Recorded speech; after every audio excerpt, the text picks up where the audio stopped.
Hey guys, this is Lucas with Better Coding Academy, and in this video I'm going to show you how to create a React app using the create React app node.js binary. So what we're going to do is just go into terminal here, and I'm going to go to my desktop, although you can go to whichever folder that you want, and just like cd desktop for example. And what I'm going to do is I'm going to write npx space create hyphen react hyphen app, and then you can type in the name of your React app. So I'm going to call mine my hyphen app, and I'm going to press enter. So basically, create React app is an npm package, and this npm package essentially creates a React app for you. This one is developed and maintained by Facebook. So we're going to create one called my app. So why do we write npx at the beginning? Because with something like create React app, we don't use it that often because obviously you only use it once to create a React app, but you always want to use the latest and greatest version, but you also don't want to keep it installed on your computer at all times. So by using npx, what it actually does is it allows you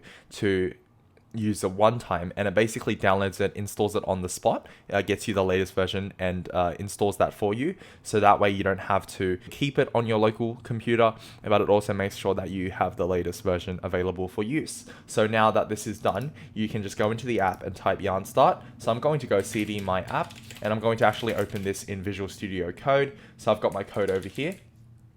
And you'll notice we have a couple files here. We have an src directory, and inside of here we got index.js, which registers our app. So now inside of here, if I type yarn start, it will have already installed the dependencies. So once I do that, we just wait for that to load.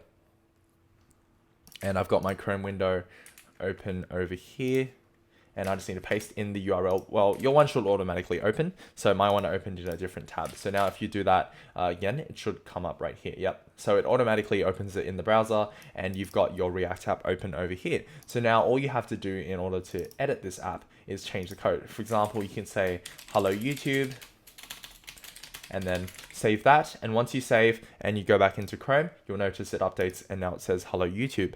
So this is just a quick video showing you how to create a basic React app using the Facebook create React app node module. I'm Lucas, and see you guys later.